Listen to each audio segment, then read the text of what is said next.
அவர் கிராமத்து பாரம்பரியம், மறைந்துவிட்ட பெரிய வரலாற்றின் மாபெரும் சாட்சி என்றோ ஒருநாள் கலங்கிய கண்களோடு நாம் நன்றி செலுத்தப் போகும் மகா கலைஞன். அவர் மேல் சில சர்ச்சைகள் இருக்கலாம், சில இடங்களில் உணர்ச்சி வசப்பட்ட பேச்சு இருக்கலாம், இளவயதின் சில அனுபவங்களும் கிராமவாசிகளுக்கே உரிய சில வைராக்கியங்களும் இருக்கலாம். கிராமத்து மனிதனின் எளிமை வெகுளி கலந்த காட்டியவர் என்ற பெருமை அவரை தவிர யாருக்கும் இல்லை. மண் சுவரும் கரிபிடித்த சட்டி பானைகளும் ஒப்பனை இல்லா எளிய கிராமத்து மனிதர்களையும் முரட்டுத்தனமான ஆனால் வஞ்சகமில்லாத வெகுளியான அவர்கள் வாழ்வியலையும் நகைச்சுவையும் அப்பாவித்தனமும் கொண்டு பேராசையோ சுயநலமோ இல்லாமல் வாழ்ந்த அந்த வாழ்வியலை, உழைப்பை மட்டும் நம்பி நிம்மதியாக வாழ்ந்த அந்த கிராமத்தை சொன்னவர் அவர் ஒருவர்தான். கிராமத்து மனிதராக கிளம்பி கிராம வாழ்க்கையினை திரையில் காட்டி தனக்கான தனி இடம் தேடிக்கொண்டவர் அந்த பாரதி ராஜா. தமிழக சினிமாவின் வரலாற்றை கவனித்தால் புரியும். அது முதலில் புராணங்களை சினிமாவாக வடித்தது, பின் மேல்தட்டு மக்களின் வாழ்க்கையினை படமாக கொடுத்தது.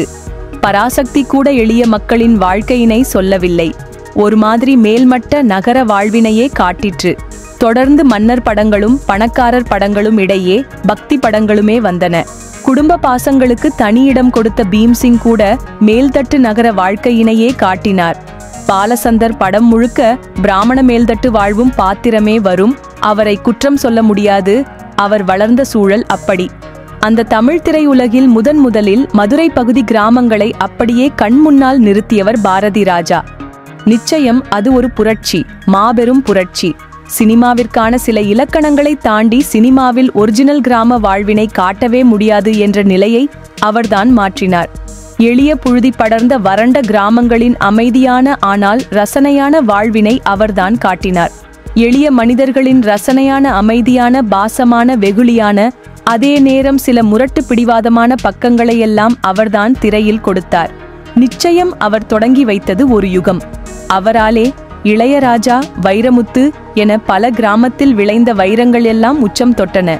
வாய்ப்பினை அவர்தான் திறந்து வைத்தார்.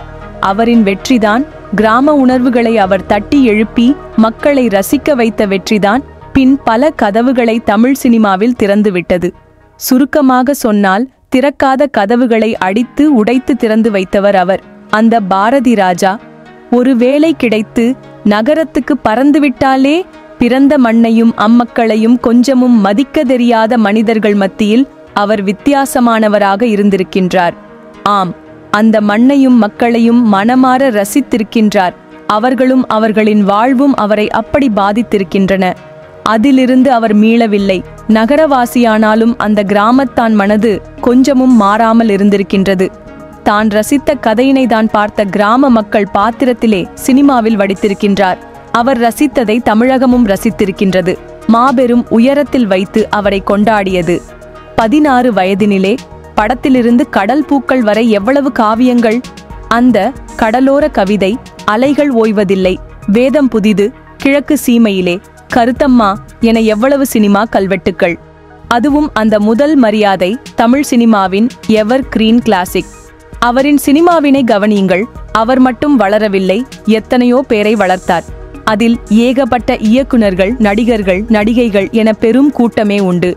பெரும் தலைமுறையே அவரின் பாதிப்பில் உருவானது. இயக்குனர் என்பவன் தன்னை பாதித்த கதை ஒன்றை கற்பனையில் படமாக்கி 2.5 மணி நேரம் மக்களை தியேட்டரில் கட்டி போட வேண்டும். அவர்களை அப்படியே உருக்கி வைக்க வேண்டும். பாரதி ராஜா அந்த வித்தையினை செய்தார். உதாரணம், இந்த 16 வயதினிலே படமும் பாலசந்தரின் நிழல் நிஜமாகின்றது படமும் மூலக்கதையால் ஒன்றே. ஆனால் 16 வயதினிலே அளவுக்கு அந்த நிழல் நிஜமாகின்றது. மனதில் நிற்குமா என்றால் நிற்காது. காரணம், பாலசந்தரின் படம் மேல்மட்ட நகர வாழ்வுக்குரியது. பாரதி ராஜாவோ கிராம பின்னணியில் அதை நெய்திருந்தார். மனதால் எல்லோரும் கிராமவாசிகள், கிராமத்தின் DNA எல்லோர் இரத்தத்திலும் கலந்திருக்கின்றது என்பதால் அப்படம் பெரும் வெற்றி பெற்றது. தன்னை அறியாமல் மாபெரும் காரியத்தை பாரதி ராஜா செய்திருக்கின்றார். அது அவருக்கு எக்காலமும் அழியா இடத்தை கொடுக்கும். ஆம், கிராமங்கள் எல்லாம் சுருங்கிவிட்டன. பேய் கிராமங்கள் என சொல்லப்படும் ஆளில்லா கிராமங்கள் பெருகிவிட்டன. சில கிராமங்கள் நகரின் தோற்றத்திற்கு மாறிவிட்டன. பல்லாயிரம் ஆண்டிருந்த கிராமத்தின் அடையாளம் 30 ஆண்டுகளில் சுத்தமாக துடைத்தொழிக்கப்பட்டாயிற்று. திண்ணை வைத்த வீடுகள், ஓலை குடிசை, மீசை பெருசுகள், பாம்படம் வைத்த பாட்டி, விறகடுப்பும் மண்பானையும், வெற்றிலை பெட்டி பெருசுகள், அவர்கள் சொல்லும் உரிமையான பாசமான வார்த்தைகள் என எதுவுமில்லை.